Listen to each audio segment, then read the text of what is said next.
Ganryu is a very momentum-based character with far wall travel and impressive moves. He builds up frames very quickly, and he is very hard to get away from.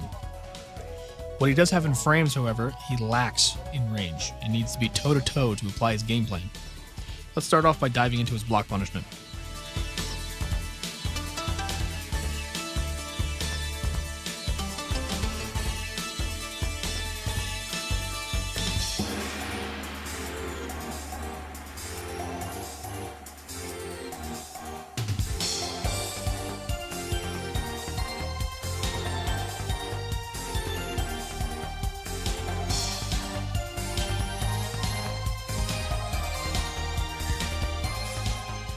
When it comes to combos, Ganryu doesn't do much damage in most situations, only netting around 55 to 65 damage.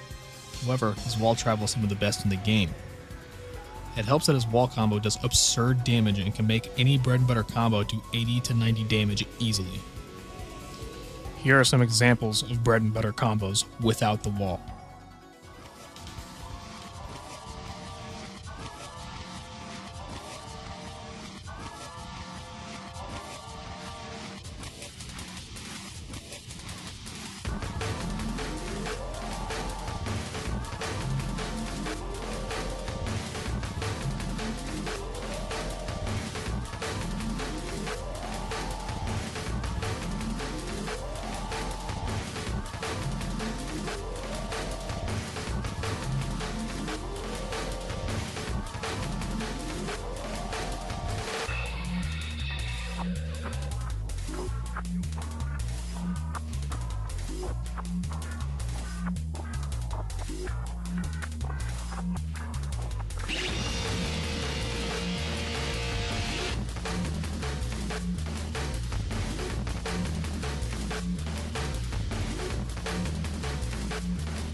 These combos here sacrifice damage for wall carry.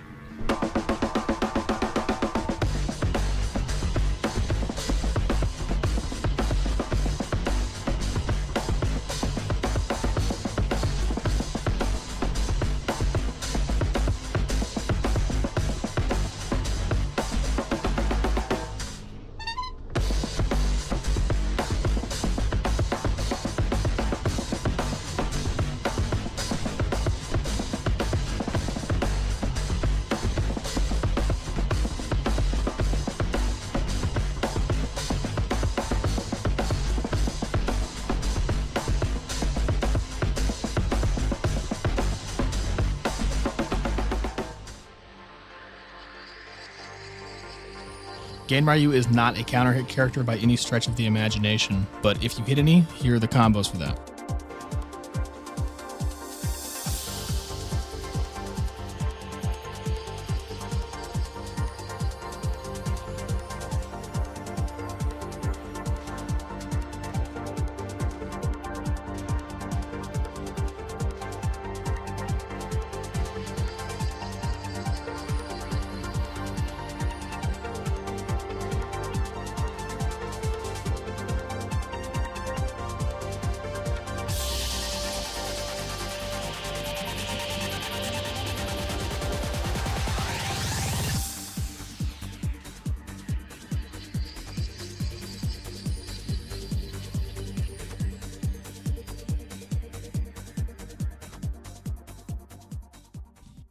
Ganryu has a lot of short combos, like little confirms that you can do off most things.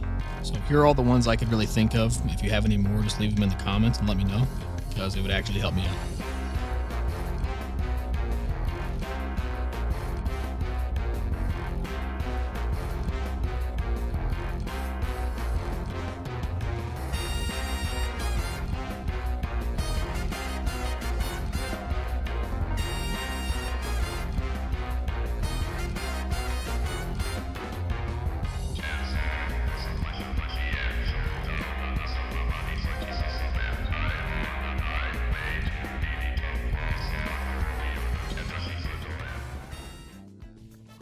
Ganryu does not have a whole lot of variety when it comes to wall combos. There's not a whole lot of situations you can really get yourself into.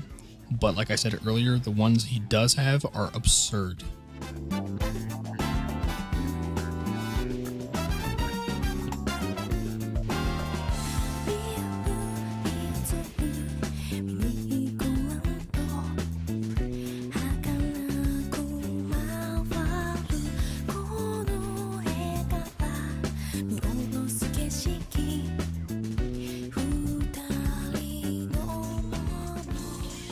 Ganryu has a pretty straightforward game plan. There's not a whole lot of complexity to it. He's a bully type character, so he's always in the opponent's ass pretty much as he can be. He's always in control of the neutral because his frames are just so good. He can get bullied out though because he does not have a 10 frame jab unlike most of the roster does. Instead of that, he has a back 1+2, which is his headbutt. Typically a jab will be like +8 or 9 on block, maybe something like that. His back 1+2 is -13 on block, so if you throw it out as if it's a jab, you're gonna get screwed over. It's really only for punishing moves that you know are -10, so it's not good to just throw it out all the time. But if it gets a counter hit, it gets a guaranteed follow-up and all that. So pick your poison.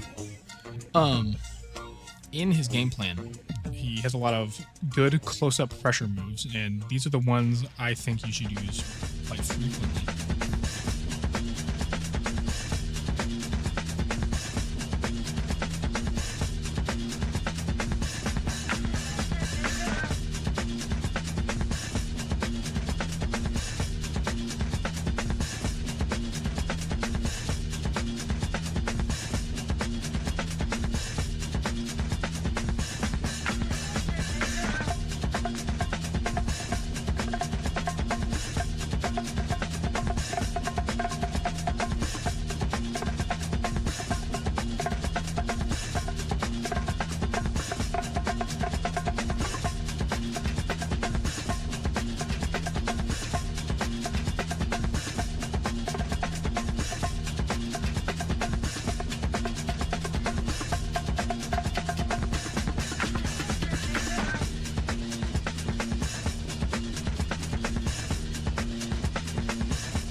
So the goal of all those moves I just showed you is to pretty much scare the opponent into sitting there and watching you and waiting to see if you make a mistake.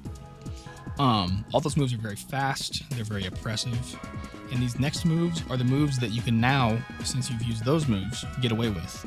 These are slower typically, they have higher reward but higher risk.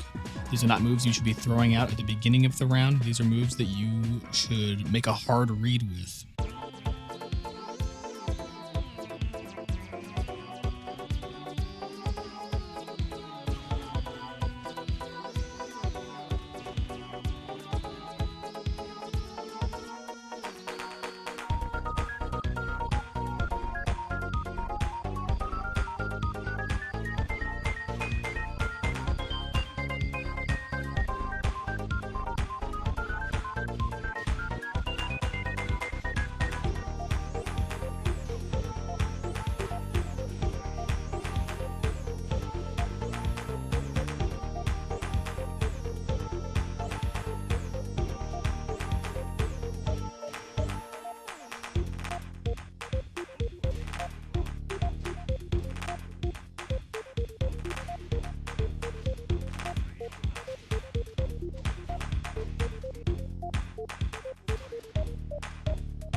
As you could probably tell, this character has a stance.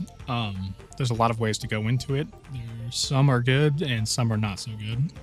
So here are a few of those.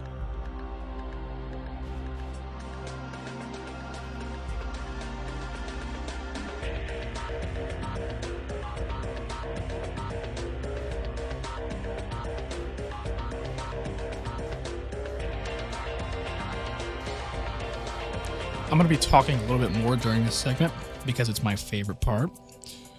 These are the setups. This is the good stuff, the stuff that everyone's looking for.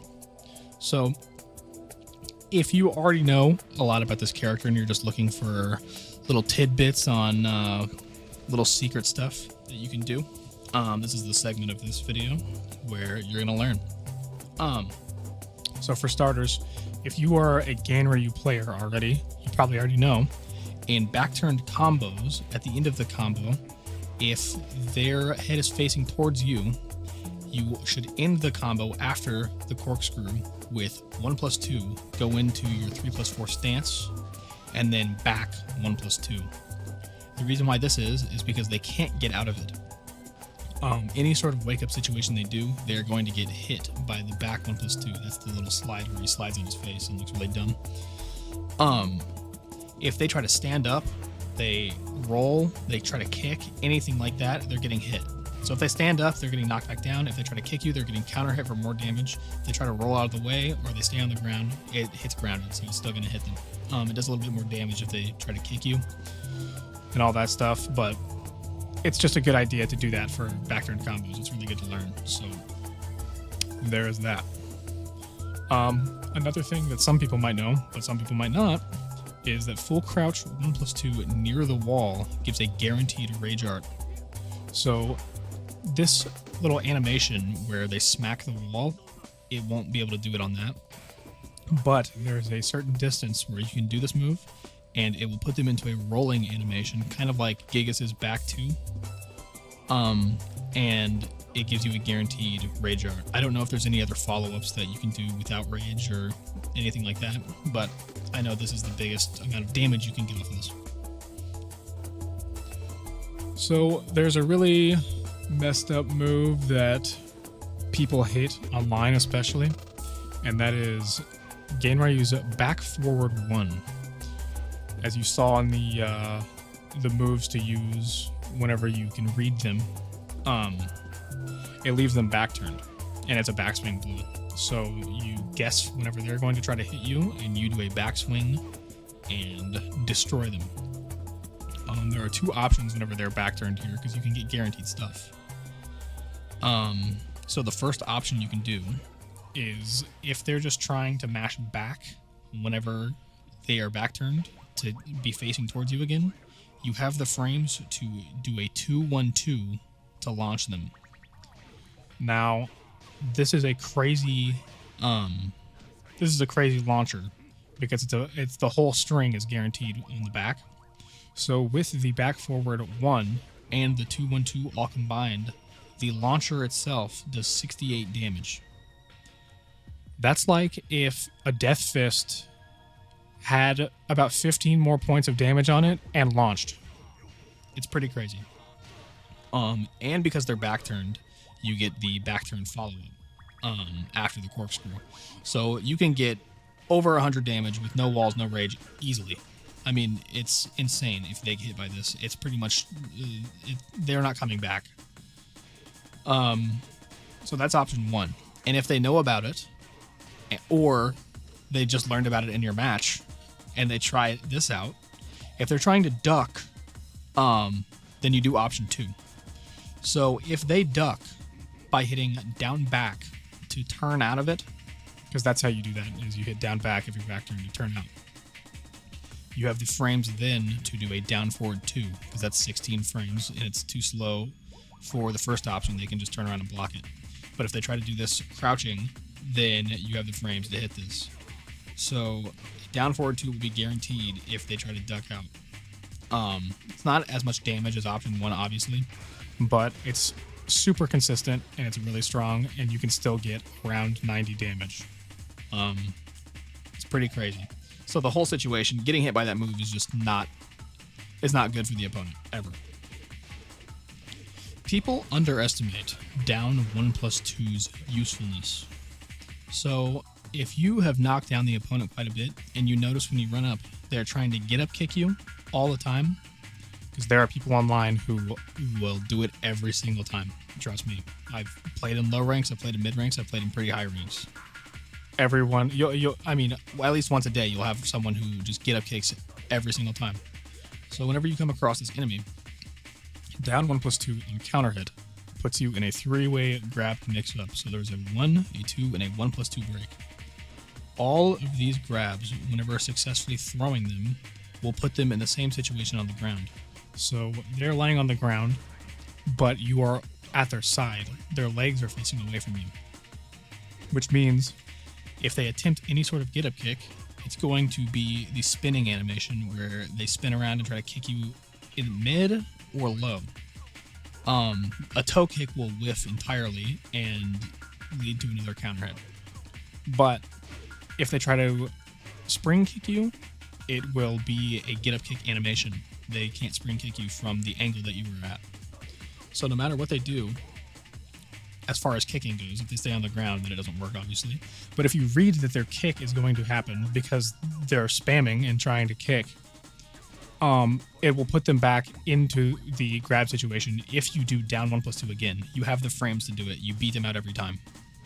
So a 1 grab and a 2 grab in this grab animation does 54 damage, and the 1+2 grab does 61 damage.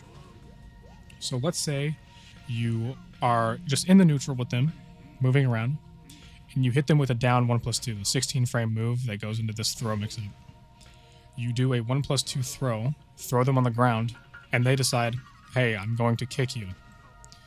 Well, you do down 1+2 again when they get up, and do the 1+2 throw again. You have accumulated 122 damage, and this has all happened within about 5 seconds. I've had multiple games where someone dies because they tried to get up kick me twice. You can kill the opponent with 3 of these. So it's a pretty powerful mix-up, and it will definitely teach your opponent to not get up kick anymore. So I would be using this if I were you. Now, you're probably wondering why I didn't talk about the stance down back 1+2, the unblockable. There's a lot of mix-ups you can do with that, and there's a lot of cheap shit that you can do. I just don't use it very often in my game plan just because it's super punishable. It's really not a good idea, and a lot of people who've played against Ganryu know how to deal with it. So I just think it's not a good idea to get it in your head and really try to incorporate it into your game plan, because it's a recipe for disaster. So that's why I did not include it in this video, if you were wondering. Alright, thank you guys for watching. If you learned something from the video, I mean, go ahead and leave a like. And if you didn't learn anything from the video, then leave a dislike. I don't care. If you have anything that you know that wasn't in this video that's like some secret shit, let me know, because I am really trying to get Ganryu as one of my top characters. Right now I play Marduk and Miguel, and Ganryu is my third, but I would like to utilize Ganryu a lot more just because he's not played, and I think he's a super hype character. So, that being said, peace. You win. 1, 2.